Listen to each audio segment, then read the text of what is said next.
What's up? Ghost Fictions is here, and we're back again. This is the first part of a story where Issei was the true primordial dragon god of death. Hyoudou Issei always knew he was abnormal, what with his birth and all, it was to be expected somewhat, but he never expected himself to be this different. He never imagined in his life that he would one day come to find out that he was the living walking embodiment of the primordial deity, death itself. But before we start, please consider subscribe to the channel and give this video a like.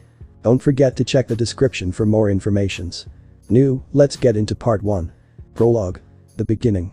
Long ago, before the universe was even brought into existence, there was only light and darkness, two opposing forces that clashed endlessly without thought nor reason. The light represented law, order, justice, and righteousness. Darkness, on the other hand, represented destruction, anarchy, chaos, and ruin. These two powers clashed violently, causing violent ripples all across the realm with no end in sight. It was not until their most violent clash that the two powers had unintentionally created an anomaly, with their powers violently clashing against one another. The two sides clashed, and in doing so caused an implosion of the two powers, which set off a chain event that both created and destroyed. Both light and darkness were reduced to nothing as their powers created and destroyed, shaped and molded the universe in one giant megaton supernova. So powerful it was, it ripped apart the fabric of reality and molded it back again 100 times as the universe and all life that came with it was sown. But in the end of light and darkness, in their place was two separate entities. They had no bodies of their own, just a floating mass of the combined powers of light and darkness, the firstborn, the aspect of their essence of having no birth nor end, and that entity was known by one name, eternity. The younger of the two, formed by the birth of the universe and the nothingness of its creator's end, was named infinity. These two entities were different from light and darkness, for they shared sentient thought, the first beings to ever have a self-thinking process in all of creation. It was upon seeing the creation and devastation of that which was caused by their creators that eternity had decided to live its life as that which represented by light and darkness as a balance. Therefore, in modern days, it has come to be known simply as death, the formless entity that ended all life. While infinity, seeking to choose a different route from its partner, had chosen to seek out a place of quietness, a place of solitude. Thus, infinity solemnly diverted from eternity, never imagining to see it again. And so, with the two powers leaving from what is once an endless struggle of two opposing powers, the resulting explosion created life. Life blossomed all over the cosmos, but at the very center of the explosion was a single planet formed by the powers of both light and darkness. This planet was soon to be known as Earth, and with it new life would begin to blossom by younger sentient beings that would soon call themselves gods, which would rule different directions of the Earth. But as infinity stayed in solitude and would come to birth itself from the nothingness of its existence, death, on the other hand, in its formless shape and power, would choose to ravage the world, casting its shadow upon all those that were within its grasp.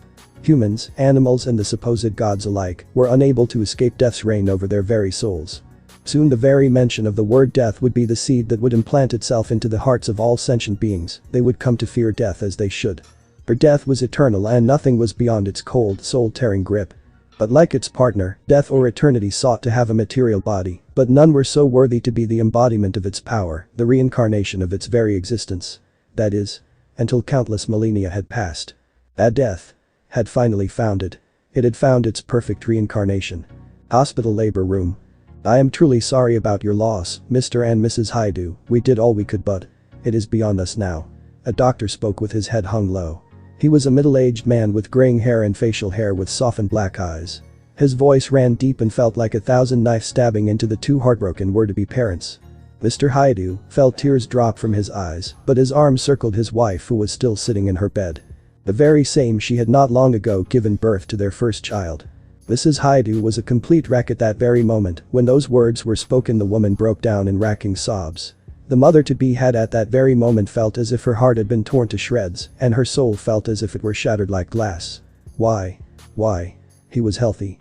He was bright and so full of life in my womb. And now when he's born. Why? Mr. Hyoudou tightened his hold on his wife, trying in vain to ease her pain, but it was not to be.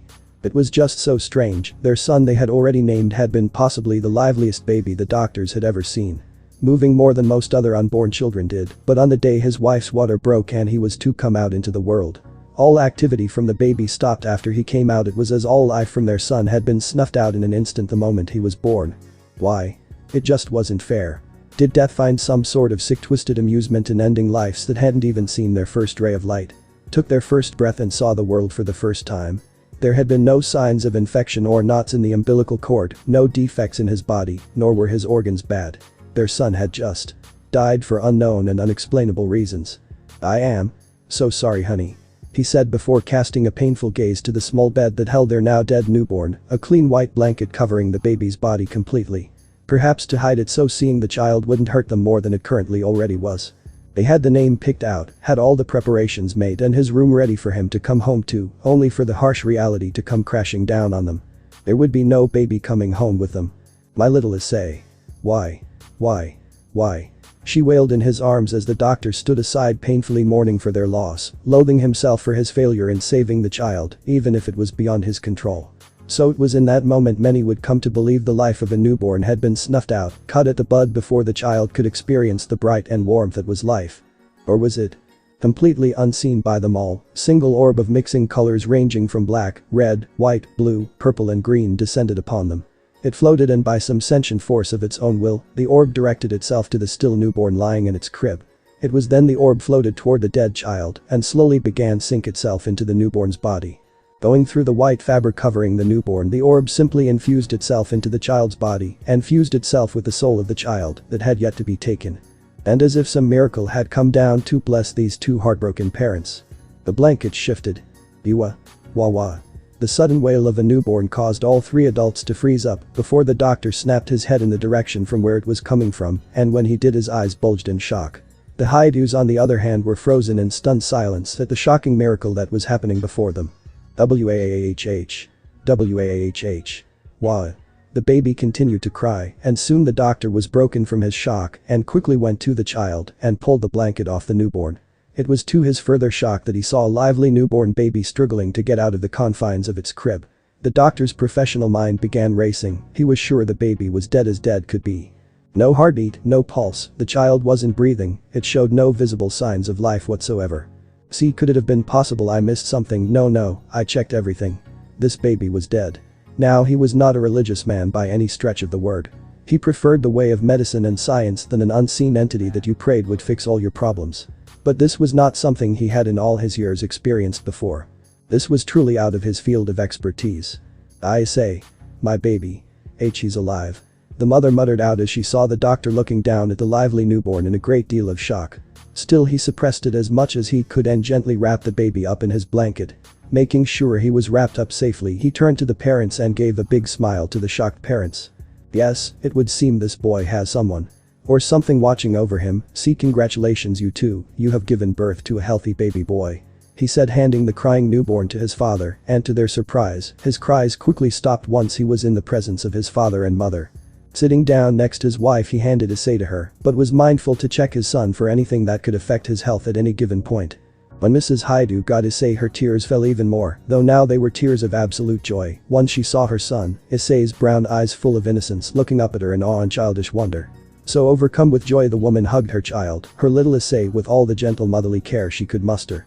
"Oh my little Issei. Our baby, our little miracle." Indeed, it seemed the happy Hyoudou couple was now a family. 17 years later. Walking along the streets of Kyoto was crowds of people ranging from businessmen and women to school students, men and women, to even parents going out to shop or going to their school. Out of them all it was mostly school students that were heading for their residential academy, and many among them were kids, and some were teenagers. It was crowded on both sides of the sidewalk like it always was, but it was never as crowded as it was in the streets of Tokyo. Among these academy students, which the majority seemed to be teenage girls, were all seemingly staring at something in particular, then looking away before giggling with blushes on their face. Typical reactions the girls gave when they saw the person that had their attention. The person in question, however, did not seem to be joined with the other students. In fact, it seemed as if the student altogether was keeping distance from them. It was a male wearing the same uniform as the other rare male students, consisting of a short-sleeved white dress shirt with a black ribbon around the collar, but over his dress shirt, he wore just a black shirt. He wore black dress pants and black dress shoes and held his bangs slung over his shoulder. The male in question had short brown hair with a couple of bangs falling around his light brown eyes. He had a slightly but healthy pale complexion, and for his age he was very well built. He stood a good 6'0", and having the body of a swimmer, one could easily tell the definition of his physique through his shirt alone. Broad shoulders and a slightly large torso with a hint of a six-pack. His arms were wiry, but were packed with muscle which were coiled and ready to be released at any moment's notice. He had a chiseled jawline with not a flab of any baby fat whatsoever on any part of his face, and his eyes seemed a tad sharp, what with a slightly golden look in his brownish eyes. The teenager in question seemed to just ignore the looks he was getting and was just more busy reading a book in hand titled Mythology 42 edition. The teen was so cut off from the rest of the world that he seemed to just ignore the looks he got from his female academic peers. But in reality their giggling and non-stop staring was starting to annoy him. "I can never get a break, it seems. No matter where I go," thought the male, who let out a small sigh as he continued reading his book. Hyoudou Issei, age 17, was not your typical 17-year-old academy student. While he seemed average with a healthy physique that would mistake him for someone that was heavily into sports such as swimming or track, the fact was he wasn't into much sports besides some martial arts and gymnastics which he was put into as a kid. He wasn't much of a friendly person and was sort of loner, but could remain polite when he needed to be. The only couple of friends he could count on his fingers. Which was just one at the current moment, but she was all the up in England and they hadn't seen each other in years. But what made him different from others was because of his rather unique ability, something he's had for as long as he could remember. It was something that scared him at first, but so far he'd grown used to it, as if it were an everyday occurrence, which it was. Issei felt a twitch in his brow once he heard the girls giggling again, and soon a small scowl formed. It was the same wherever he went. The girls that saw him always reacted that way, and it was starting to annoy. Don't get him wrong, he was a straight man, but most females he ever came across besides his old friend were just hormone-driven teenagers who couldn't decide for themselves and let their hormones do it for them. It irked him more than he would admit, since he would only be interested in a woman that could be just a bit mature. Which ruled out about 99% of his generation. Why do you continue to not take advantage of your position here, kid?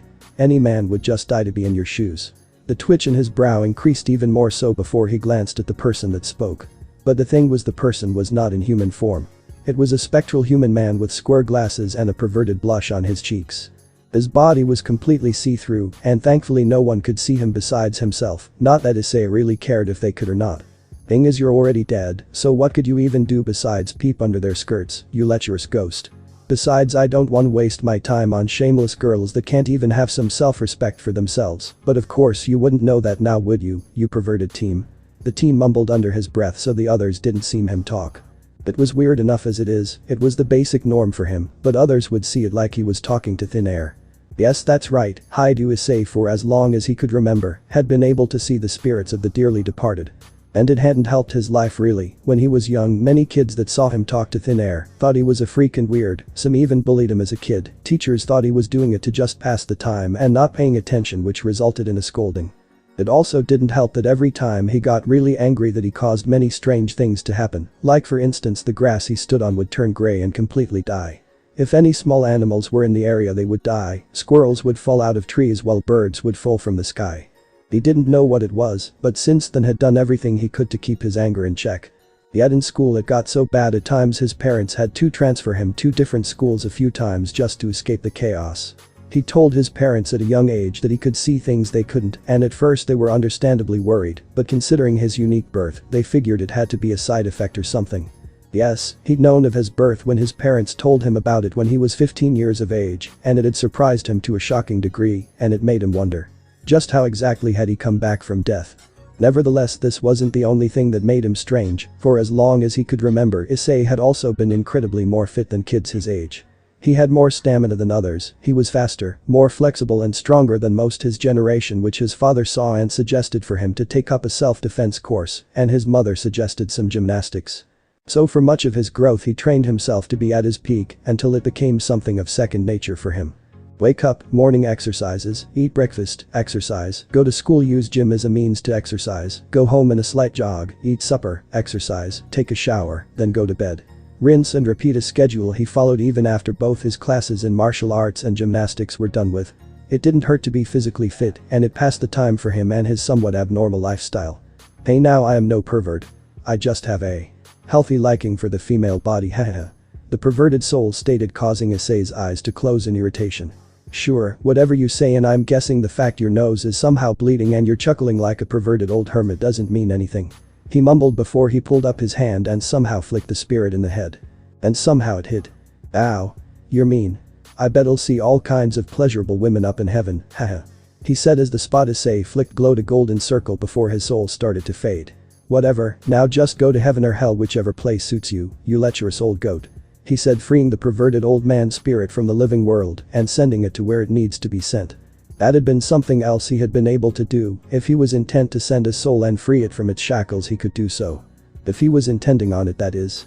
Sighing once again, glanced away from his book, which he soon saw his new school a few feet from him now. Since his last school had proven to be even more troublesome, he transferred himself to the next academy near his house, which had been Kuo Academy, which had at one point been a private all-girls school, but recently it switched to co-ed, so male students were allowed to enter. And since the academy was separate from other schools he went to, he was hopeful no one would recognize him. Things like that always resulted in fights. Fights he would win, mind you, but fights nonetheless. Closing his book, he pocketed it before he walked through the school gates, admiring its structure with a raised eyebrow. Looks nice. And it was, but since it was once a private academy, it suspected it to be on the fancier side of things.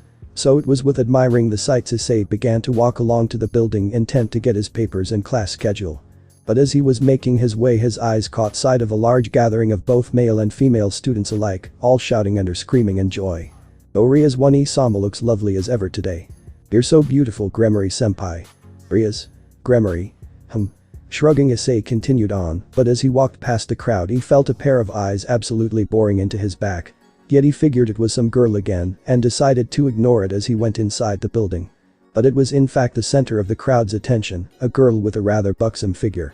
Long crimson-red hair fell down to her thighs while one strand of hair stuck up. Her blue-green eyes were smoldering as she watched a single boy that hadn't turned to her kept walking into the academy building. An excited, almost benevolent smile formed on her face as she twirled a piece of her hair as she watched a strange yet very interesting boy walk on. So he's the transfer student Akeno told me would be enrolling here, but who would have thought he would have such dark aura around him. It's not evil though, it's just cold. Yes, very interesting, you interest me, my intriguing cowhide, the young redhead thought with her smile growing just a tad more. Classroom. Okay class, before we begin, I would just like to say we are having a new student starting here today. He's just transferred, so please welcome him with open arms, the teacher said before turning to Issei. Okay, introduce yourself, young man. Issei nodded to the teacher before turning to the class, and immediately he received mixed looks from the class. From the girls he expected the reaction, which was in the form of mass giggling, blushes, whispers that he could clearly hear, but he chose to ignore them and their hungry looks. From the boys he just felt his brow twitch in annoyance once he saw most of the boys cursing him and glaring at him with extreme hate and loathing for there being another pretty boy, as they called him. He even spotted two guys in the back cursing his very existence, and for the life of him, he just couldn't find the urge to care nor acknowledge them for that matter. So putting up a stoic expression he spoke to the class. Hey, my name is Hyoudou Issei. I don't have much to say about myself besides that I am new here. I hope we can get along, so please take care of me, he said with a bow. The teacher seemed fine with his introduction and nodded. Very good, Hyoudou-san, now why don't you go take a seat beside Ms. Amano-san, the teacher said. Raising an eyebrow he turned to see a girl with long black hair and violet eyes brimming with innocence as she raised her hand to get his attention. Over here, Hyoudou-san. Seeing her he nodded before going to the desk beside her. Setting his stuff down, he sat and was about to look to the front of the class until he felt someone tap him on the shoulder. Glancing to his right he saw Yuma looking at him with a smile, but because he was naturally bored out of his mind, he never saw the slightest flinch from her shoulders when he looked her way. By Azazel-sama. Such a dark aura. I knew Azazel-sama, said the kid, naturally gave off such an aura, but this is insane. Hello, my name is Amano Yuma, it is a pleasure to meet you, Hyoudou Issei-kun, she said while reaching out with her hand, and Issei seemed to eye for a good moment, and if he had been a tad sharper, he would have seen the nervous sweat going down the back of her neck, which was caused from her seeing his abnormally light brown eyes flash gold when he looked at her. Likewise, he said, clasping her small hand in his own, and for a moment Issei swore he felt a strange energy from the girl, but instantly shrugged it off. He then turned his attention back to the front, while Yuma seemed to hold her hand underneath her desk. Smile in place, but inwardly the girl was having a near mental breakdown. No. Being near him is terrifying enough, but simply touching, I swear I felt my very soul start screaming. What is this guy? Is he even human? The girl thought in panic. Her hand almost felt numb, as if she had touched something so cold it numbed all nerves in her hand. Clenching her hand a few times, Yuma glanced discreetly at the Hyoudou boy, and a small frown began to appear. So he's the guy Azazel-sama said to watch over. But Kakabiel-sama said to kill him the next chance I get. And I can't defy Kakabiel. He'll kill me without hesitation. Distraught with what to do, the girl placed her face in her hands, unaware that Issei saw her slight stare, and he frowned. Boy, you alright? He spoke, causing Yuma to flinch before she looked to see Issei gazing at her with a slight concerned expression. For a moment Yuma thought she would have felt that dark cold aura again, but his eyes just showed concern for her, so she just eased up a bit. Letting her cheeks grow a tad pink, she showed a small smile towards the Hyoudou.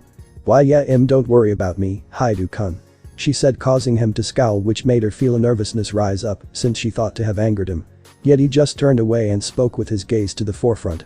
"Alright if you say so, but just call me Issei, I am not one for formalities," he said, which made her blink before nodding her head. "Be very well, Issei-kun," she questioned, which made him nod. "Better than before, Yuma-san," he said, and with that the two began listening to the teacher and let time pass by.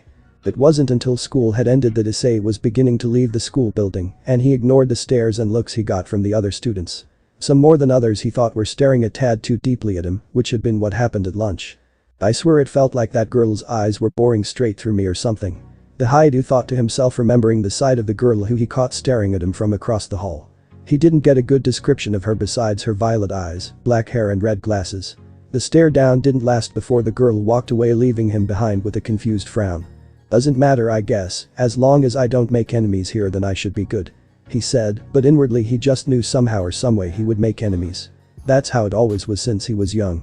Whether it be with his fellow students or with teachers, he just couldn't get along with any of them. So deep in his thoughts he never heard the shouts of his name. Issei-kun. Wait. The Hyoudou stopped and turned to see to his surprise, Amano Yuma behind him with a cheerful expression in place. Tilting his head, Issei spoke. "Yuma. What is it?" The cheerful girl seemed to lean side to side with an ever cheerful expression. "I was just wondering I know this is our first day meeting, but can we be friends?" Shyly spoken. Yuma seemed embarrassed by asking him this. But for Issei, having friends was something akin to be impossible for him, since everyone was either afraid of him or thought him as some sort of freak or weirdo. Girls mostly saw him as eye candy, but when they got to know him, they would give him the cold shoulder just like everyone else. It's why he only had one true friend, which made her all the more precious. Maybe it was his paranoid nature or something, but his gaze turned cold and emotionless as he gazed back down at Yuma, who once again under that abnormal gaze. Those brown orbs somehow flickered to a cold gold, made her nearly quiver in her shoes. He was sure Yuma had felt his dark aura the moment she shook his hand, and yet she was still wanting to be friends when in other cases people would run away with fearful eyes. So yeah, he was just a tad suspicious. After a moment or two though he just shrugged. "I guess I was heading to get something to eat, you're welcome to join me if you want," he said, making Yuma's smile grow. "I would love to." And thus the two walked side by side, leaving the academy grounds. Yet as they left, Issei couldn't shake the feeling of being stared at, but had no idea as to where or why. The same feeling he'd felt the moment he entered his new academy. And he was right. Standing atop the academy building, three females stood watching Issei leave the academy, one being Ria's Gremory herself. The second was a buxom young woman who was around the same age as Ria's. She had long black hair which was tied with an orange ribbon and in a ponytail that went down to her legs, and violet eyes that seemed to twinkle in amusement and a slight bit of mischief. Like Ria's and the other girl, she wore the academy female uniform along with knee-high black socks. The other female was a petite girl around the same height as Ria's. She had a milky white complexion with black hair which was styled in a bob cut. Her violet eyes, covered with red framed glasses, were narrowed as she watched Issei and Yuma leave the gates, an ever-permanent expression of study and the smallest bit of interest. "So what do you think, Akeno, Sona? An interesting man he is, that Hyoudou Issei," Ria said, causing her fellow buxom-haired friend and queen to smile even bigger as she leaned her face onto her hand. "Urara, I must agree, but our little cowhide is a very intriguing man. He's got such a dark and sinister aura coming off him. It's giving me goosebumps. Phew. She giggled while Sona just closed her eyes and pushed up her glasses. "I will agree that he has earned my attention. Never have I felt such a dark aura in all my life. I've not felt something that cold in all my years. Not even one Isama's presence had ever given off something so frigid. And I believe Hyoudou-san doesn't even know just how dense his aura is and how far it reaches. But I have seen that he is quite aware of the stares he receives, but chooses to ignore them. Which leads me to believe that he's used to it." The student council president hummed in thought as Ria's just smiled. Indeed, and it would seem the others have sensed it too, as Azul already has his fallen angels watching him, which is the case for that Yuma girl. But I do find some amusement that while she tries to hide it, the fallen angel is completely terrified of our cowhide. Ria's commented, causing Akeno to giggle, while Sona just sighed. "It's to be expected. The first time I felt this aura I felt as if I had a sword pressed at my throat and the slightest movement would cause it to slit my throat. It's just pure deadly, and yet I'm amazed the boy has such control to keep a check. The fallen angel that's with him is the closest anyone's got to him, such she must be feeling the full effects of it unlike us. There is no telling what it's like. Sona drifted off with Riaz and Akeno agreeing with her on that statement. It took her some effort to calm the rest of her peerage down when they too felt the aura enter the academy grounds, and poor Kaneko had been hit by it, the worst due, thanks to her being sensitive to the chakra or life force of everything around her. The poor Nekashu had burst into a fit of cries and whimpers while mumbling something about all the life around them was screaming at her that someone or something was killing it and sucking all life from the nature and the earth. Poor girl had to be put to sleep by a spell Riaz used so she could calm her down and lay her to rest. Anyways Riaz, I'll be having my peerage on guard in case anything happens, and should it come to a worst case scenario, I'll contact my sister and see if she can do anything about it. You on the other hand should remain careful. But considering it's you, then you'll jump head first just to learn more about this boy.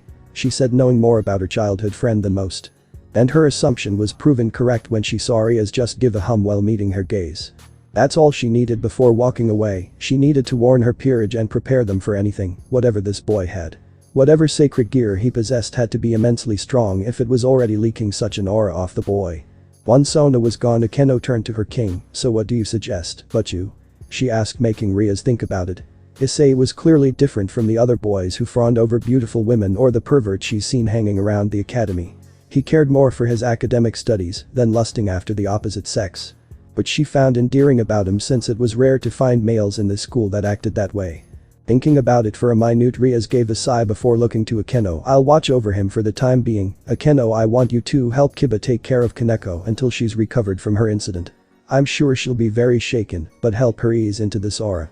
I on the other hand will keep my eye on our little cowhide. I can't trust that fallen angel to abide by Azazel's orders whatever they may be, but he would not order the death of a human for his or her sacred gear, but as I said, I don't trust that fallen angel. Hi, but you consider it done, but don't let anything happen to our cute little cowhide. Her face broke into a teasing smile which Riaz just gave a small amused one in kind. Oh, don't worry, for some reason I think he won't go down without a fight. Call it intuition, but that's how she felt when she looked at Hyoudou Issei. After all, someone who gives such a dark aura that it unnerves even us high-class devils will most definitely fight to their last. Thing was she, Akeno, Sona would be prepared for what would come next. No one will be ready for what's to come. No one will be safe, and no one will be able to escape it. The dark encroaching grip that ends life, snatches it away with the simplest of effort. The Lord of Death, the Reaper of Souls, the Shinigami by all aspects, will be born very soon. Chapter 1. Eternal Awakening. Hyoudou Issei, age 17, was as usual scowling, but it was much deeper than normal. He was currently walking alongside Amano Yuma, a friend he made at Kuo Academy, and the two were heading to said academy for another day of school. He honestly wasn't sure though he could call Yuma a friend, but she was a much better to be around than most other students at this academy. Of course he'd seen her flinch and fidget nervously around him, which he was used to, but the girl still stuck around, so that deserved a point or two in his book. Yuma deserved that at the least since she's stuck with him for his time with Kuo Academy so far. It had been a total of 1 month since he enrolled at the academic institution, and so far life for him had been decent enough. He did his work like any other student, was asked by a couple of clubs if they would join due to his skills in gym. But he wasn't interested that much in sports, so he declined for the most part, but he had been asked if knew some kendo by the local female kendo club, and he had to say that he knew some. In truth he knew more than that, since he was trained the art of Bud more the martial way. He had been introduced to a number of weapon styles to train with. He was given a general training in a few, but the one he took to the most was of the Sujutsu arts, with a combination of Bijutsu and Tonfas. Since he was young he took to training with a unique combination of both styles, and with his natural flexibility, made him in the words of his former sensei a living storm. But Issei had chosen to not to divulge that information to anyone. He already had enough trouble dealing with girls oogling him so openly and the boys cursing him wherever he went. He'd rather not have any more attention because it was just flat out irritating. Then again, trouble just keeps finding me. And this time it's my fault. The Hyoudou thought with a scowl as he felt everyone staring at him. It's why he was scowling so deep today. The reason everyone was staring at him was because of his newest addition to his little group that once just consisted of him and Yuma. He looked to see it was that of a girl a bit younger than him, a first year at Kuo Academy. She was petite and about a head and a half shorter than himself. She had a healthy pale complexion. She had the most peculiar shade of white hair he'd ever seen, which had 2 bangs falling to her shoulders. Several loose bangs hung over her forehead, while in the back it was in a short bob cut. Her eyes were a hazel color which seemed to turn gold at times, but he figured that was just his imagination. She had a black cat-shaped hair clip on both sides of her hair. The girl wore the usual Kuo Academy female uniform only without the shoulder cape. The girl in question was Taoju Kaneko. The girl walked alongside him rather close, mind you, and she was currently chewing on some Pocky he'd bought her beforehand. The girl had a thing for sweets, it seemed. So yeah, as to the reason how he met this girl was something that made him remember just how much he was bullied when he was young, and he'd reacted without hesitation. It was just the attention he got afterwards just shot up right through the roof, which was incredibly annoying. Flashback 1 week ago. Issei sighed for what felt like the 4th time today. It's been 2 weeks so far that he's been enrolled at Kuo Academy, and while the days had been normal, he was still being hounded by the opposite sex. It seemed the girls at this academy were far more driven by their primal urges, and once a piece of eye candy could be found outside the mass group of perverts that were in the academy, basically made you the talk of the academy and made you rise up to the ranks of the more popular of the student body. But he couldn't honestly find it in himself to care what they thought of him. They didn't know him, nor did they know what he was like. They just labeled him, and to be quite frank, he just couldn't give a rat's ass about it. Academy was just an academy, a place to learn not to gossip and cause an unnecessary amount of useless drama. Or at least that's how he saw it. Maybe he was a bit old-fashioned. Although I do kinda agree the amount of perverts here is just appalling. No wonder the girls here are so sensitive when someone that can act mature comes around, makes them go wild. He thought to himself as he easily eyed a few perverts in the hall he was walking in. Shockingly enough, he'd found out there was even a category of perverts that had been created just to figure who was what in this academy. Just goes to show just how bad the situation was here. He'd come across a few, 2 of which were in his class. The 2 named Motohama and Mitsuda, 2 of what the girls said to be the perverted duo. He already knew the 2 disliked him, downright hated him, and he could say the same for them. They were incredibly annoying, one even announcing he'd mentally raped the girls with his eyes. Issei had slapped him upside the head hard enough to plant his face into the desk at that comment. But he mentioned that Hyoudou Issei despised perverts with a godly passion. Sure, it's in human nature to be attracted to the opposite sex, but going overboard with it to the point it's annoying the female gender. That should tell you something. Idiots. He shook his head at the stupidity of his fellow male students. He was just glad his parents raised him correctly and in a good if a bit strict environment, what with all his training by his former senseis. Yet as Issei turned down the hall and began making his way to the school gates to meet up with Yuma, he heard a slight commotion on the side of the building. Feeling a rare moment of curiosity, he decided to investigate. It took only a moment to find out the commotion, which was a number of boys, possibly a couple of 2nd and 3rd years, standing around in a crowd. Raising an eyebrow, he listened in as they all laughed and began jeering and taunting at supposedly someone in the crowd. Haha. Come on now, we won't bite, we just wanna see you dance a little, Masket-chan. One of the 3rd years jeered, and his voice at that moment just grated on Issei's nerves. Yeah, it's not good to ignore your senpais, you know. Another student taunted, and Issei saw through some movement of the idiots was that of a girl. A 1st year at that, with white hair, hazel eyes that seemed to be narrowed down at the ground. She had a white complexion and had 2 black cat-shaped hair clips on both sides of her hair. She wore the female uniform only without the shoulder cape. Then it all started to connect, and Issei's eyes narrowed dangerously as a scene of himself much younger than the girl was replaced in the same situation. Being bullied and picked on at a tender age until he was strong enough to fend for himself. The scene was all too familiar to him, and somewhere deep inside his mind, Issei felt something begin to strain. It was only when he saw the girl's downcast expression that this strain broke. Issei for the first time in a long time felt his anger boil to its near breaking point. Oh Issei-kun, there you are, what Yuma said, only to go silent when she saw the Hyoudou's eyes, and she flinched when she his once light brown eyes glowing a menacing golden hue. She looked down at his fists, and her eyes widened when she saw his clenched fingers coated in blood. He'd been clenching his fist so hard he pierced flesh. Yuma, hang on to this for me. He said in a very clearly strained voice as he handed his bag of school supplies to her. The girl blinked before taking it without question, and she remained silent, deathly silent as Issei made his way to the group. It was then the Amano saw what was happening, and she fought back a shiver of terror that went up her spine. That's the first time I've ever seen him so angry. Yuma thought with a slight shiver. This mission was proving to be more difficult as she felt Issei's dark cold aura spike up in a way that every step he made the ground die beneath him. The sudden thought of actually just forgetting Kakebiel's demand to kill this boy made itself known. Because in all honesty she didn't want to anger this guy, well he had grown on her more than she would ever admit.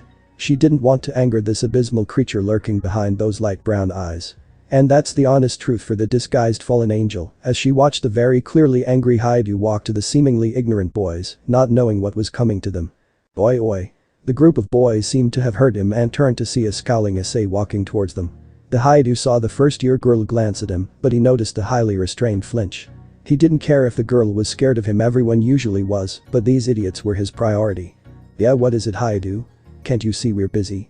one of the third-years sneered. But Issei just remained scowling before pointing to the girl, yeah, clearly, taunting and jeering at this girl who is clearly a first-year. Plus the fact a bunch of boys older than her and ganging up on her shows just how pathetic you little shits are. "You, boys, give the rest of us males a bad name." He spat back, eyes narrowed, while stressing the word boy as a means to show that's how he saw them. "You trying to start a fight here, Hyoudou?" one said, stepping up in Issei's face, but he just looked to Kaneko and once again he saw himself in her place. Then she appeared again and seemed to nod her way, missing her widened eyes. Then he looked back at the third year and spoke. His eyes easily piercing into the eyes of the other, who involuntarily flinched from the look in Issei's eyes. "Yes," Issei said before swinging his fist into the third year's nose, easily breaking it, shattering cartilage against his knuckles. "I am," he said before throwing the out-cold third year to the ground. Turning to the other students, he narrowed his eyes and spoke. "Now come and pick on someone your own size, he said, beckoning the rest of the surprised boys. Then their shock turned to anger and they charged mindlessly into their own demise. And thus was a scene neither Yuma nor the silently shocked Kaneko Taoju would ever forget. Against a number of 10 students excluding the one he already knocked out versus only Issei, the Hyoudou seemed to just move easily, dodging their attacks with ease. The first punch he slapped away before sending an uppercut to the guy's chin before elbowing him the abdomen. Knocking the wind out of him, Issei followed up with a headbutt, causing the two girls wince when they heard a crack originate from the boy's skull. Issei then leaned back, letting the first one fall with his eyes rolled back as he dodged an attempt to bash his head in with a wooden stick from one of his other attackers. Catching the stick and crushing it in his grip, he pulled it away before backhanding the boy away, fracturing his nose in the process. Throwing the stick away, he spun around, catching a fist aimed for his face, and he glared back into the eyes of his third attack before he clenched his hand on the boy's fist. "Ah. Ah. Ah."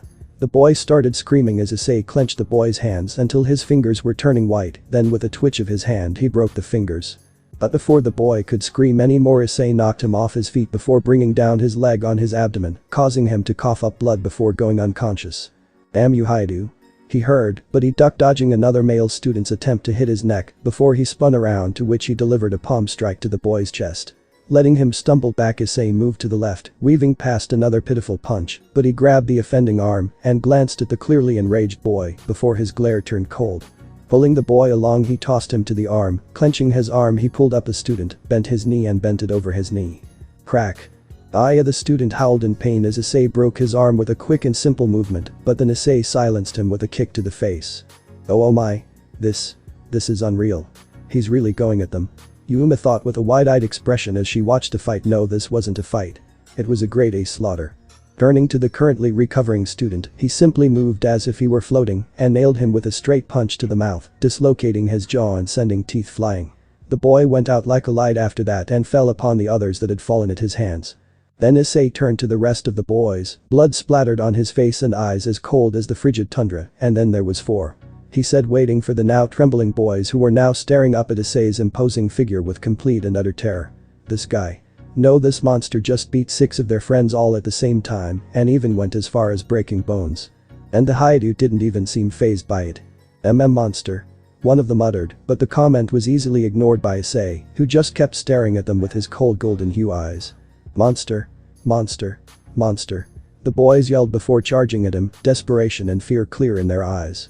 But Issei showed no such mercy as they came headlong into a world of pain. Hands at the ready, he diverted to the right, dodging their attempt to get him before he dashed toward them. When they turned around, he brought out both arms and clotheslined 2 of them, picking them up by his arms. He used the momentum in the air and flipped before slamming both boys into ground, knocking them unconscious. Without missing a beat, he slapped a fist heading towards his face before grabbing the arm and kicking his feet out from underneath him. He threw the offender forward into the school wall, painfully slamming into. He slid down to the ground completely unconscious after that. Finally, he turned to see his last offender, who was coming at him with a punch. It was as pitiful as it was sad, and Issei made that clear when he merely slapped the fist away and punched the student in an uppercut, and the impact of his fist made the student stumble back. Then his eyes rolled back and he fell flat on back, completely unconscious. Seeing they were done with, Issei took a breather, deciding it was best to calm himself. When he felt his heart begin to calm down, he turned to the white-haired girl who was staring at him with a great deal of shock in her hazel eyes. "Oi, you alright?" he said, walking toward the girl, who blinked before her eyes fully adjusted to his presence. Issei for a moment could see her shoulders were trembling. Maybe he had went too far on the guys and scared her. But then the strangest thing happened. Her hazel eyes seemed to peer into his light brown ones, and for a moment he swore he felt a strange energy from the girl, yet it dispersed as quick as it came. Then she came up to him and pulled out a handkerchief from her pocket, and Issei was momentarily shocked when she reached up and began wiping the blood off his face. "Ah shit. I was messy," was his idle thought, realizing there was indeed blood on his face. "Thank you."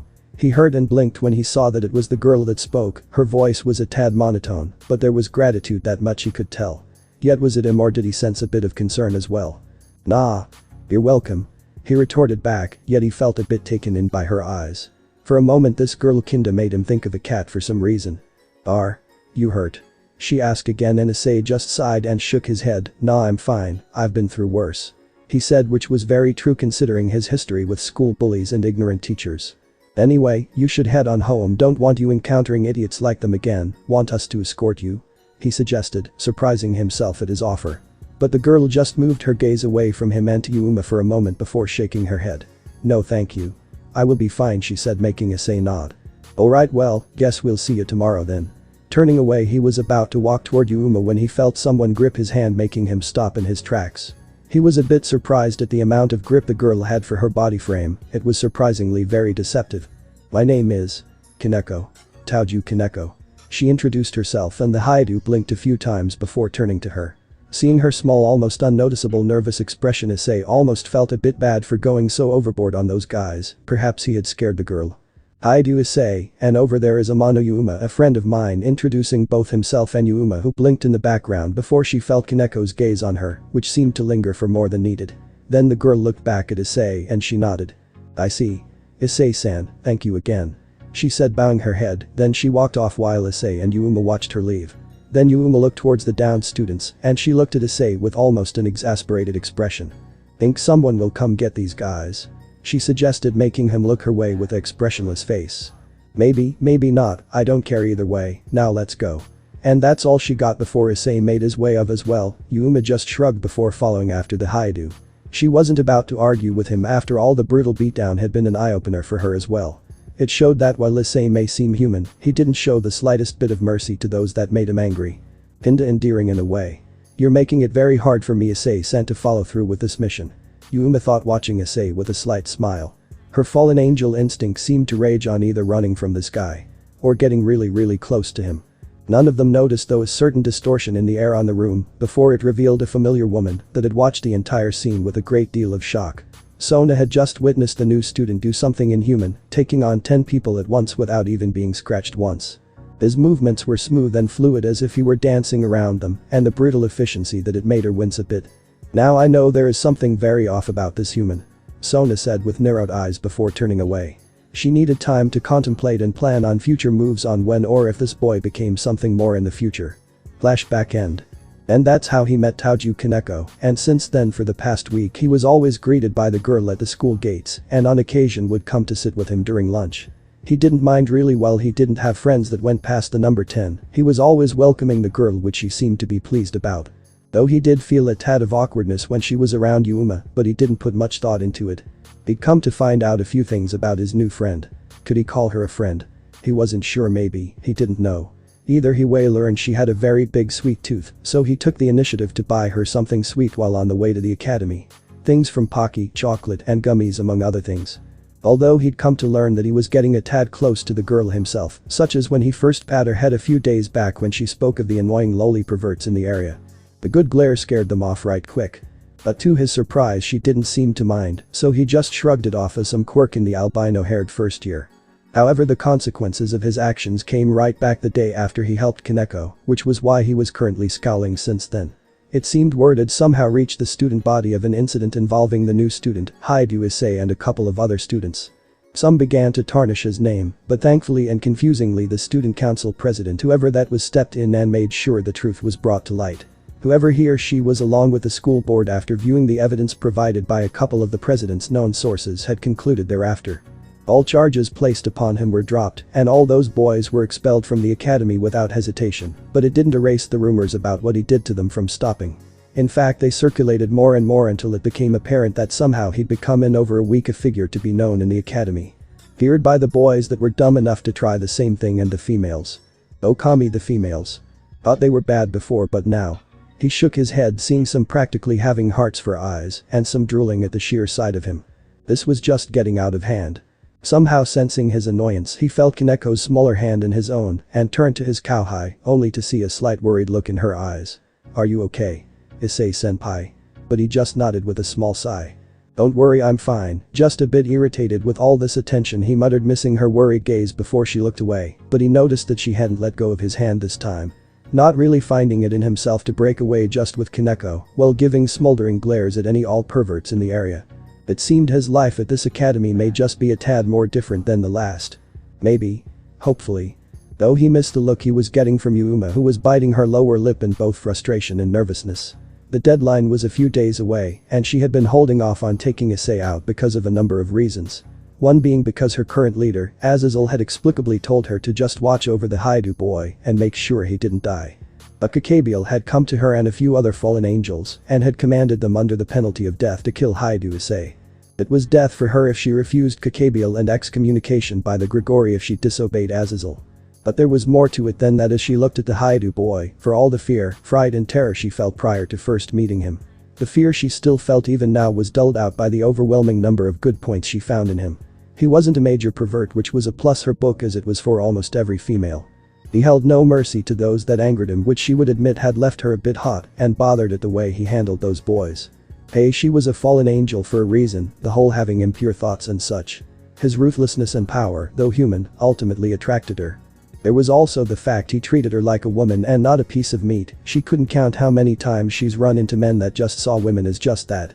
Maybe she was being a bit ridiculous with that thought, since she was a part of a race that had fallen due to impure thoughts and were in the beginning tempted by human women by having sex with them.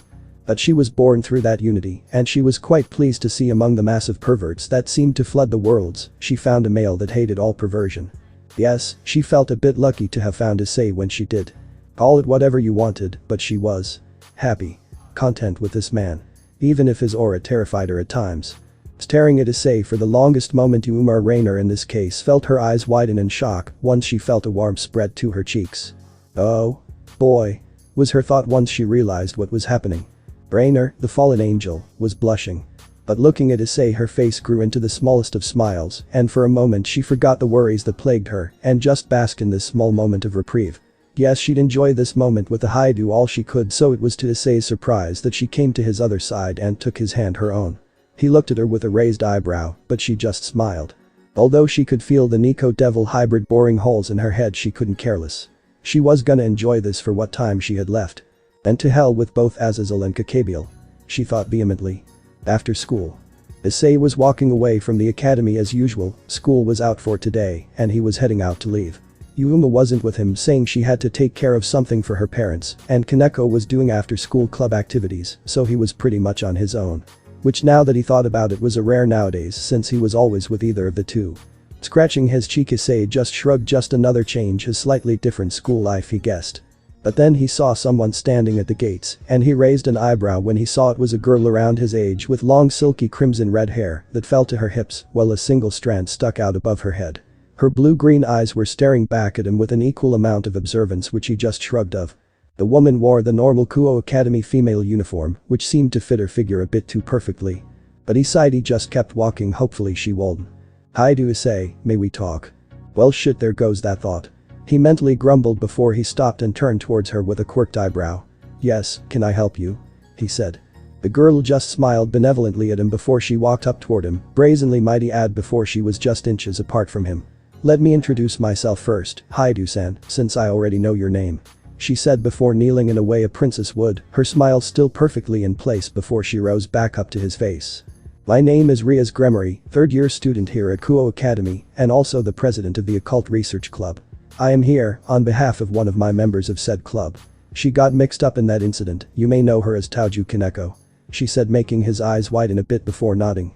Yeah, but that's been taken care of and she's all the better for it. He said, but her smile grew before she let out a giggle. That may be, but I'm happy Kaneko-chan found a reliable senpai in you. She even speaks of you from time to time, and she rarely speaks much at all. Ria said, causing him to look at her with slight surprise. Kaneko talked about him? Oh, don't look so surprised, you really helped her out of that situation, which is kinda why I'm here. Here she flushed a bit while scratching her cheek a bit, making his brow quirk up before he looked at her a bit more intensely. Oh, and why's that? He said, not noticing her cheeks darken a bit more from his intense gaze. Well, as her president, I felt it was my duty to thank you for saving her from that, but I've just been so busy with club activities and the like that I never had the time to. Which is why I used the free time I had to thank you in person, so let me just say this. Bowing her head, the girl spoke with a grateful tone that spoke of how thankful she really was. I, Ria's Gremory, hereby thank you Hyoudou Issei for protecting our cowhide. Her tone was so regal and formal that it reminded Issei of a noble of sorts, which made him flush a bit, since he wasn't all that into the etiquette status of how nobles were to act. Oh oi, raise your head, I'm not much into formalities, just call me Issei and you're welcome. About Kaneko. He grumbled a bit, but then as Ria's raised her head, he felt a smooth and soft hand caress, his cheek making his eyes go wide, before he turned to see Ria's peering at him, into him with eyes full of attentiveness and a slight gleam of something he couldn't discern. Ria-san? He said, feeling his cheeks turn a bit red from her action, but she seemed to just tilt her head before smiling at him. Oh sorry, I was just admiring the man Kaneko makes you to be, and she clearly wasn't exaggerating. Anyway, I am also here to ask you something, if you will hear me out.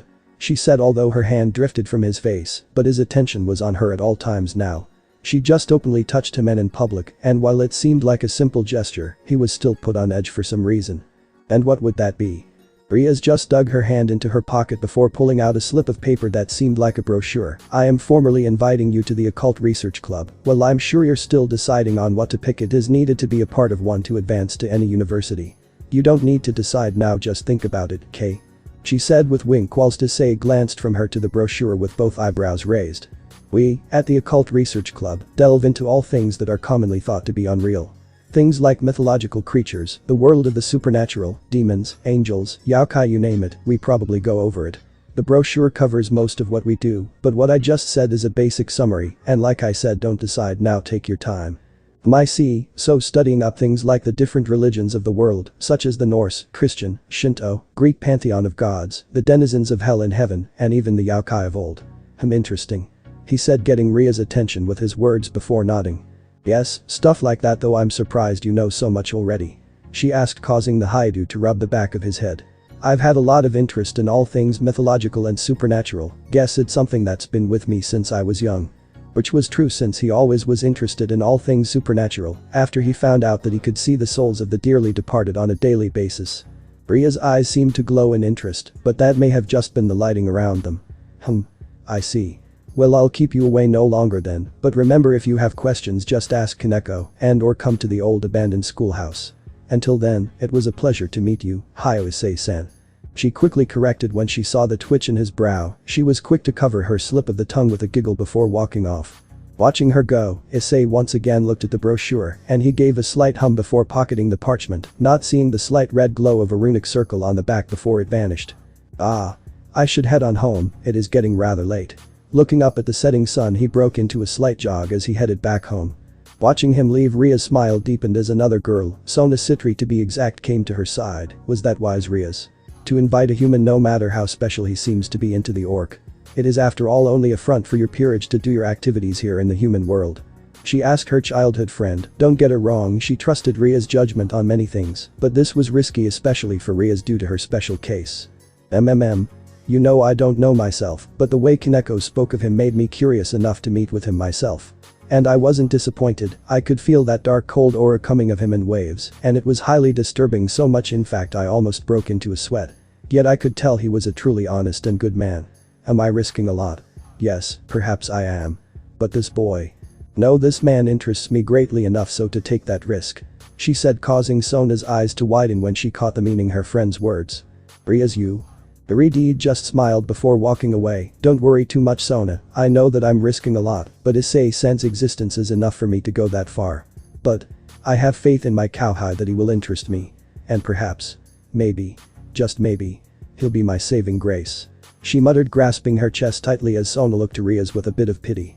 If only I could help you like the friend I am. Yet I can't, and you must take such risks like these. I am deeply sorry, Ria's. Sona thought somberly as she watched Ria's walk away. Neither of the two know that Ria's would get her wish. Only it wouldn't be what they were expecting. Park District. Hyoudou Issei sighed a bit, something he'd been doing a lot lately. But you see, he was going to go on home, but he met up with Yuma on the way, and she was exuberantly asking if they could spend time together. They were friends, so he didn't see much point in denying her, which was why he was in the Park District instead at home. Thankfully, he messaged his parents that he would be out with a friend and told them he'd be a bit late. After that, he'd taken to go out and eat with Yuma for a bit, watch a movie and just relax at the park. It was in the night and currently he was sitting on a bench, but Yuma now in some casual clothing consisting of a short black dress with a small light purple jacket on top. Currently Issei was seated, but to his slight embarrassment the girl was napping on his shoulder. Yuma. Speaking to the girl who just seemed to be in her own little world. She just hummed in response before moving deeper into the crook of his neck. Don't you think it's getting a little late? He said, making her eyes open a tad before looking up at the sky. Indeed, it was nighttime, possibly around 11 to 12 right about now. But the girl surprised him when she wrapped her arms around him and snuggled deeper, causing his cheeks to flush darker. We can always sleep here, you know. Clearly she wasn't in the right state of mind to say that, or so he thought. He wasn't sure if she was serious about that or not, but just chose the latter. Still, he sighed and looked up at the stars, and a rare smile of his own made itself apparent on his face. He could see them fully and clearly, all the stars twinkling up in the sky above them. A secret quirk of his, but the space and all it represented. Just looking up at it soothed him even on his darkest days. Didn't know why, it just did. Well, I guess it isn't so bad. He mumbled to himself, but Yuma heard him and her cheeks flushed a bit at his words. This was good, a moment she'd remember for as long as she lived. But then all good things had to come to an end. Oh. What do we have here? The voice, a very familiar voice, sounded in the area. The sound of it was like poison to Yuma's ears.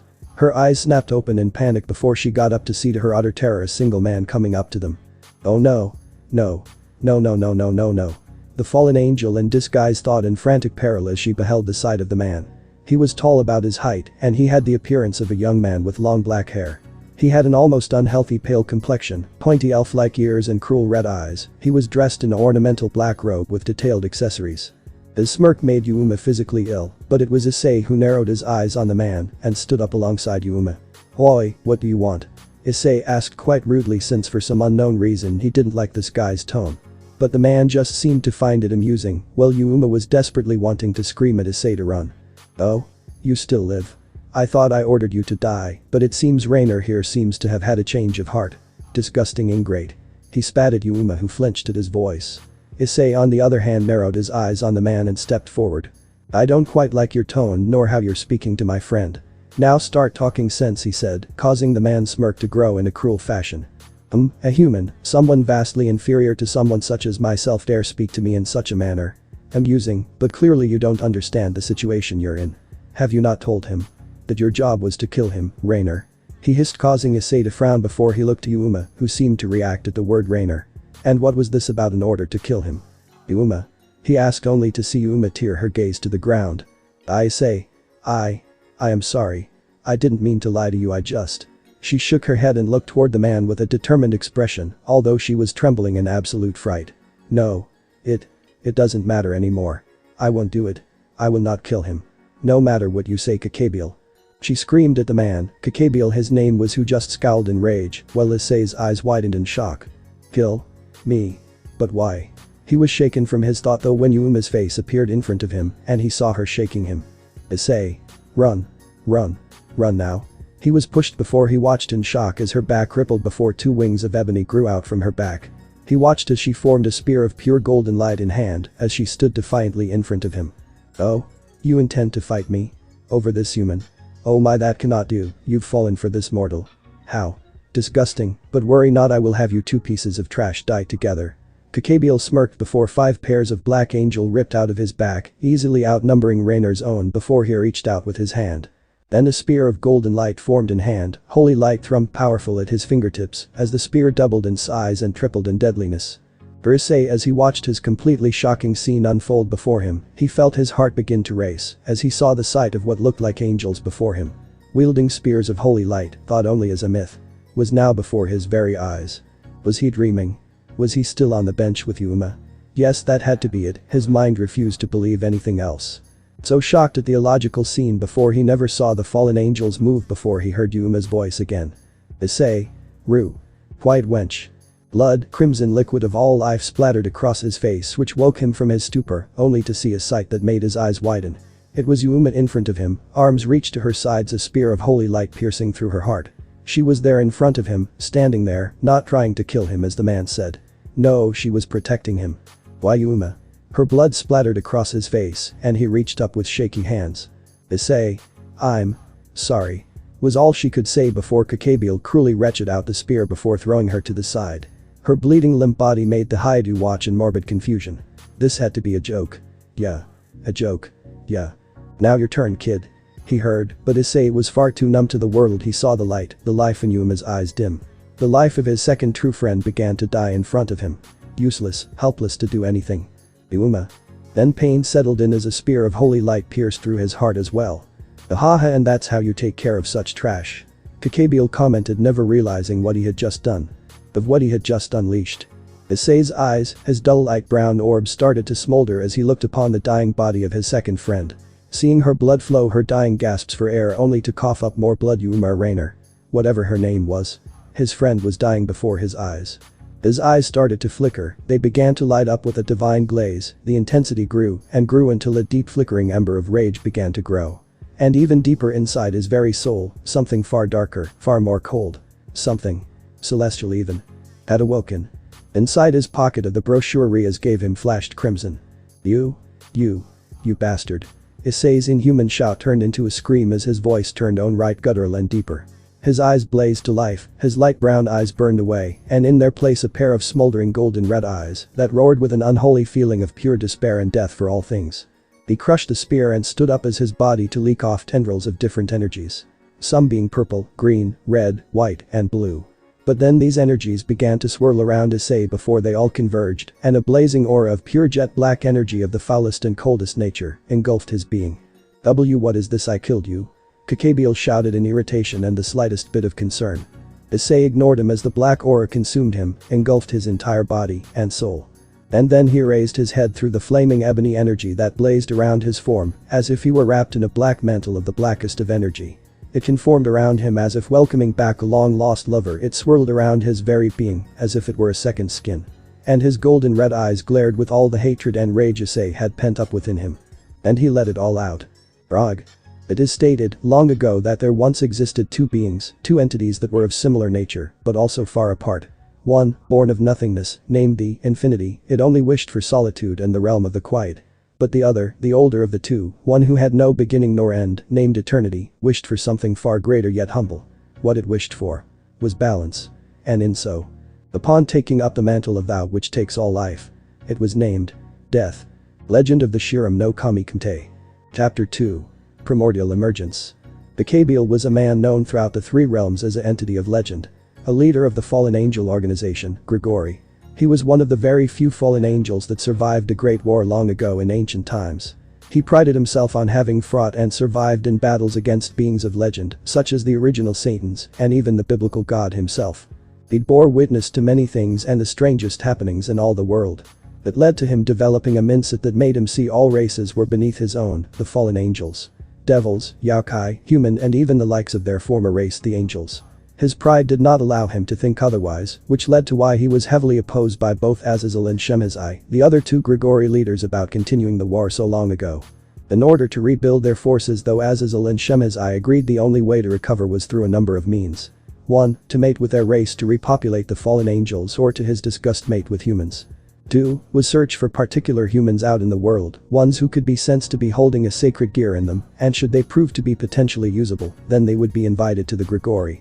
And Kakabiel despised every second of that plan, and each time a human was brought into the organization, he was livid about the entire thing. It's why when he found out about a particular target of interest that Azazel had been keeping tabs on, he decided to check out what it was. And he was enraged to find out that it was yet another disgusting mortal with possibly an incredibly powerful sacred gear buried deep within him. The sheer thought of another human joining the Grigori ranks, one that wielded power, disgusted him beyond reason. It's why he had approached the ones Azazel charged with watching over the human and ordered them to either kill the boy or he would in turn kill them himself. He'd given them a deadline as to how long they had before he intervened, but his patience grew thin when he felt the boy was still alive after he clearly wanted the little maggot dead.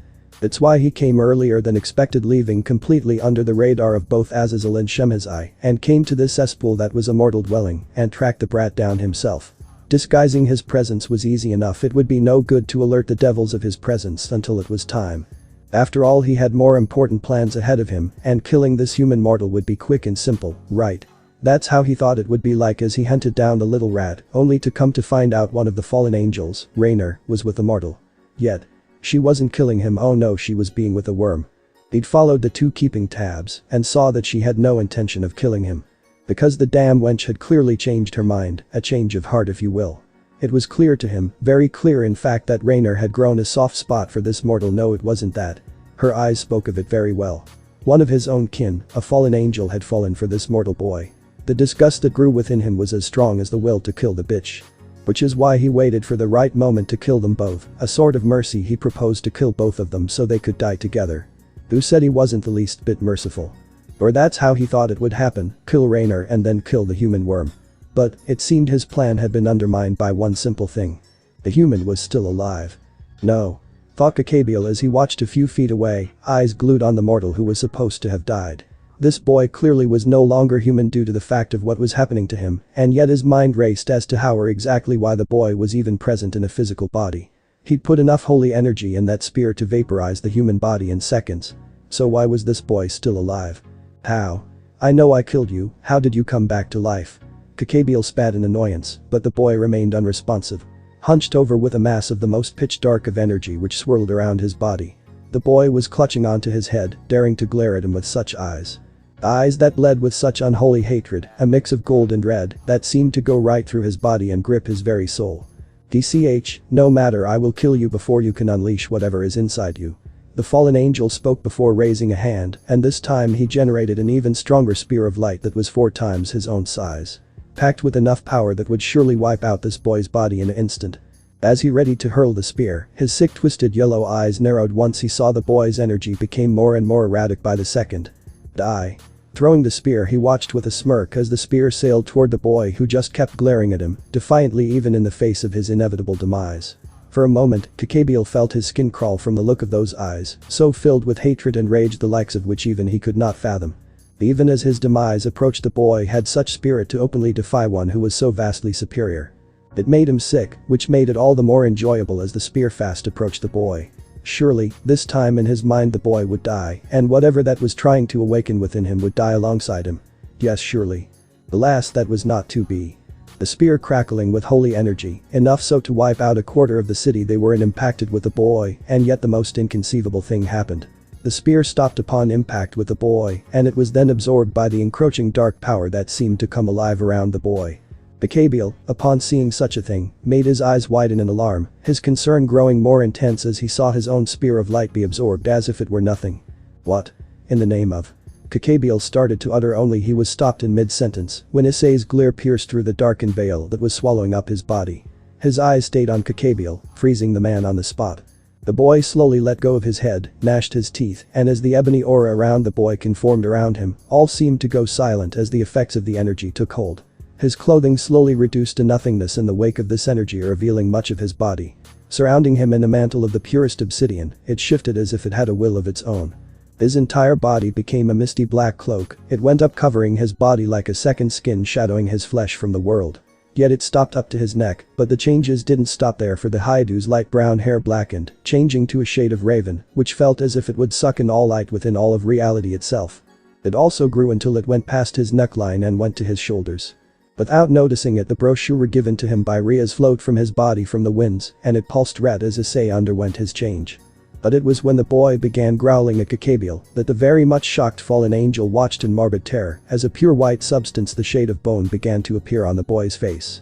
It grew and molded itself as if it had a will of its own, and soon, very soon, the white substance solidified onto the boy's face, covering his forehead, eyes, nose and mouth. Yet the most terrifying thing of all was that the supposed mask was shaped like that of a frontal piece to a skull. Issei. Was the fleeting thought of Raynor as she watched with dimming eyes what was becoming of the man she had given her life for. Soon enough all life in her eyes faded with the last sight she saw being Issei. One tear dropped from her eyes before life left her body. What is this? Kakabiel stuttered, taking a step back as the boy began to let out, if it were possible, even darker energy. The area around him seemed to die, the ground turned ash gray, and all life, and the light in the world, seemed to just be sucked in by the encroaching darkness of this single boy, of this single entity before him. Then the boy, Hyoudou Issei, screamed, his voice no longer his own, drowned out, becoming deeper and more hollow than anything else.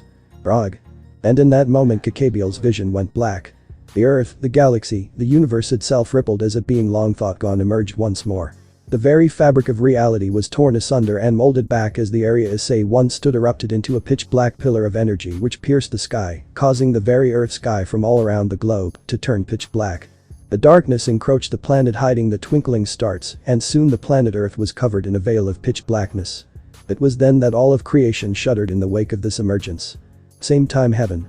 It happened far too fast for anyone to realize what was happening. The white city, heavenly kingdom of God, trembled as the golden skies above them flickered to a blackness that seemed to encroach upon all of creation. Their heavenly realm trembled and rumbled as if some godly force was threatening to rip apart their very dimension. A few unlucky angels near the darkness were quickly killed before anything could save them. Their bodies shriveled up as all life and divine blessings within them were sucked out. The angels affected soon turned to dust in the wind. Michael, seraph and archangel, acting god of heaven, narrowed his eyes in alarm and the smallest spark of fear. He was a young handsome-looking man with blonde hair and green eyes, dressed in a white robe with detailed accessories. He stood up from the golden throne and looked out and saw what was happening to his realm. This energy. Gabriel, a fellow seraph, and his sister spoke, the most beautiful and strongest woman in heaven. With a voluptuous figure, long burly blonde hair and deep azure blue eyes. She stood at his side in golden-plated armor that didn't seem to be able to hide her figure. I know, Gabriel. I feel it too. For some reason, the entity that felled so many souls in the Great War has returned. He spoke with a rare moment of anger in his voice. The nigh omnipotent presence that had ripped apart the very soul of his father, the thing that haunted the very hearts and souls all of things, was making its appearance once again after so many millennia. The words escaped him, the name that haunted his every waking nightmare to this day. It came out in the softest whisper, death. Gabriel felt a cold shiver go down her spine once those words left Michael's lips. Same time hell. The devils and demons were in a state of panic, the underworld that was their dwelling, their home could not have been prepared for what had come. The very sky was ripped asunder, the ground all across the edges of the underworld trembled as the very fabric of reality which held the realm together was affected by the awakening. Long-slept volcanoes erupted all over the underworld, long-sleeping demons were awoken by the catastrophe that was happening to their realm. Devils and demons alike were undiscriminated as their once purple sky began to blacken. All light within the underworld was snuffed out in an instant as a darkness most unholy seethed upon all that was the underworld. Creeping along the land like a plague, and the most unfortunate to be taken by the darkness were sucked into the ebony veil that seemed to invade their realm. Countless beings inside the realm could feel it, the 72-pillar noble devil clans could feel the shuddering power engulfing the realm. The 4 great satans were as moved if not more so by this darkness. Albium Asmodeus, one of the 4 Maus, stood in shock as the power washed over his being, threatening to rip out his soul if he so much as moved an inch. Such an overwhelming presence. He strained out in clenched teeth. The Juka Beelzebub, another Mau Satan and one of the 2 super devils within his territory, opened both eyes in a rare moment of shock before he struggled to keep himself from falling to the floor. This power. Ha. I can feel it. Yes. Things will finally get interesting now. The Satan said with a slight manic gleam in his eye. Seraphol Leviathan, another Mau Satan, an older sister to Sona Sitri, stopped her current business in her territory and looked up at the sky. Her exuberant azure blue eyes narrowed in alarm once she felt the energy threatened to flood all of the underworld. Her mind was in panic because this energy was originating from somewhere else. Earth. Sona-chan. Dropping everything, Seraphol conjured open a transportation circle to attempt to reach Earth, but she was forced back as the circle erupted into a field of black lightning which shocked her. This made her eyes widen, as even the dimensional gap wasn't allowing travel between worlds. Backing away, Seraphol had to wonder what held so much power to affect the realms and even the underworld like this. As deathly worried as she was for her little sister, her devil instincts were demanding 2 things from her at that moment. Run and flee from this energy as fast as possible, but the second was whispering into her ear, speaking in a seductive tone to seek out the one releasing such power.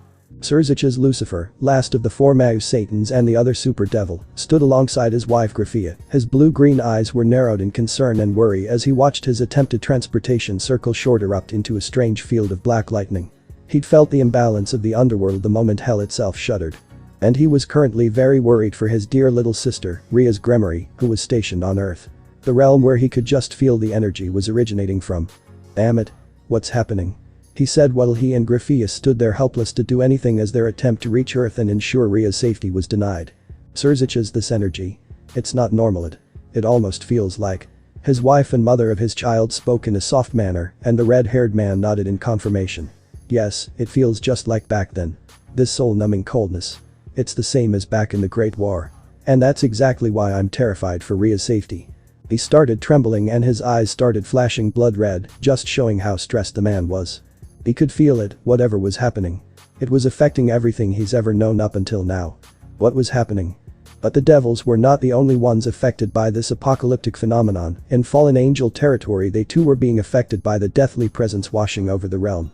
None more so than those at the Grigori HQ, as many of the fallen angels were running around in panic. One man stood watching from the roof, his fists were clenched, and his eyes were narrowed in a fury that was so unlike him. He had the appearance of a man in his 20s with black hair with gold bangs in the front and black facial hair. This man was none other than Azazel, Governor General of the Grigori organization and fallen angel race. His fists trembled with blood beginning to leak out from his fists. Bakabiel, what have you done, you fool? The usually laid-back man roared at the black night sky as he felt the underworld's very stability start to shudder. Staring at Azazel's back, another man with a young handsome appearance, he had dark silver hair with light blue eyes that soon turned to the horizon, and they narrowed when he saw the encroaching darkness. The man fought back a shiver as well. It was a natural fear that he felt that he was sure everyone in the entire realm of the underworld could feel. He wasn't arrogant to admit he wasn't the least bit frightened because he was. But the smirk that crossed his face showed just how equally he excited was. Is it you that I feel, my rival? It has to be. It must be. He thought, his mind refused to believe it were anyone else. For he knew deep down that this was the awakening of his rival, and the slight thrum of Albion, who was lay within his soul confirmed it. Same time dimensional gap. The dimensional gap was an endless void that stood in between all the three worlds, earth, heaven and hell. No matter where you looked all you saw in each direction was a mix of iridescent colors that shifted and morphed in various ways that made it all the more unique. However, since it was the in-between dimension of all the three realms, it was the most affected out of them all. Some would believe nothing could affect a world that held nothingness, but they would be proven incredibly wrong if they saw what was happening. The once iridescent colors were being engulfed by darker shades of purple and green, while a veil of ebony seemed to sweep through the void, taking in all light in the area in its endless and limitless grasp. The floating golems left by the ancient gods were crumbling away into dust, and even the very space of the void was being torn apart, yet molded back just as quick. This presence, however, was affecting the only two entities that lived within the dimensional gap, the first of which was flying through the void, but as of now it was doing its best to avoid the near countless rips in the space of the void. This entity was a massive red western dragon with a horn on its snout. This was the true red dragon emperor god, the dragon of dragons, the apocalypse dragon, Great Red. And currently the almighty dragon, legendary in all things, was cursing like a sailor. What in the name of hell is going on? I take one moment to rest. One bloody fucking moment and someone dares to interrupt my nap. The dragon's voice boomed across the void as it swirled past another rip which sealed itself back up. Yes, Great Red was cranky. He decided to take a rare moment to rest, only to end up nearly pulled in by a rip in the dimensional gap, and he had to hurry and start flying all over the void to avoid being sucked in by these rips. It wouldn't bode well if he were pulled in by them. Oh no, it would not bode well at all. This was the first time Great Red had ever seen the dimensional gap react like this. It was as if it were collapsing in on itself from whatever had unleashed that power spike. And that damned power spike. It was like the dragon was hit with a jackhammer 3 times its size. Jolting him awake in alarm, that wasn't even mentioning the feeling it felt when its own soul felt numb, as if someone or something was grasping it in a cold steel-like grip. So yeah, for the first time, Great Red was in a panic. Its eyes widened though when it saw an even bigger rip appear in front of it, and he was moving too fast to dodge. Shit. But then the most unexpected thing happened. The power disappeared without a trace, causing all things it was affecting all across the 3 realms and in the dimensional gap to cease. The iridescent colors were slowly returning to normal, and the endless void was repairing itself, but it caused Great Red to balk as all the rips repaired themselves. Blinking in surprise, the great dragon felt a bead of sweat fall from its face, as that enormous power seemed to just drop completely off the radar. What in the name of creation just happened? Looking up, Great Red narrowed its eyes once it felt its passenger stop all movement. She hadn't said a single word since this whole damn thing started. Oi. OPHIS. You've been really quiet up there. It said, addressing the second entity that used the dimensional gap as its home. One older than even itself actually. Up on Great Red's back stood a single female figure who seemed to be looking in a single direction within the endless void. The female had the appearance of a young girl with long black hair and grey eyes that were smoldering with seemingly a rare moment of surprise or shock. Her pointed ears twitched, perking up as if she heard something else no one else could. She was dressed in a gothic Lolita fashion, a sharp contrast to who this being was. For this was OPHIS, the Ouroboros dragon, the infinite dragon god. Despite her appearance, no one could dispute her level of power, and everyone feared her very name, and rightfully so. She had been there since the dawn of time. Older than any of the other gods, in comparison to her the other pantheons seemed like newborn children. Her power was vast and extremely extensive, and yet she knew deep down that was not the case. As OPHIS looked in a single direction, she pulled up her hand and ignored the rambling of the big buffoon below her. And what she saw brought a very rare smile to her face. Atop her right hand burned a symbol she'd never thought she would ever see again. A symbol that made her existence feel hopeful again, a bright ray of hope that she would be able to mend her mistake she made so long ago. The mistake of leaving the one who made her feel truly complete. This symbol burned a dark purple with a blackish hue, in the shape of a horizontal 8, the symbolic representation of this single seal, made her smile brighten in such a manner one wouldn't think it belonged on the normally stoic OPHIS. But no one could understand what she felt, no one in creation could even begin to comprehend it. What she felt transcended the bonds of family and even that of lovers. This was a matter of being, the troubles of the soul, of a sentient being desperate to fulfill her existence. With her symbol, infinity, glowing with intensity she looked, as if peering through the dimension itself, and soon words left her lips, quiet yet solemn, graceful yet sad. Eternity, you have returned. Yet, something's different about you. Have you achieved a material body like myself? No. It's different. I'm coming to see you, eternity. OPHIS spoke, putting up a rare expression of determination. Boy OPHIS, what are you mumbling about up there? Great Red bellowed, but OPHIS ignored him entirely as she snapped her fingers and opened a portal which she soon stepped through, leaving behind the bit-shaken Great Red to fly around the dimensional gap, wondering just what the hell happened. That's it guys. Thanks for watching and supporting us. See you in the next part.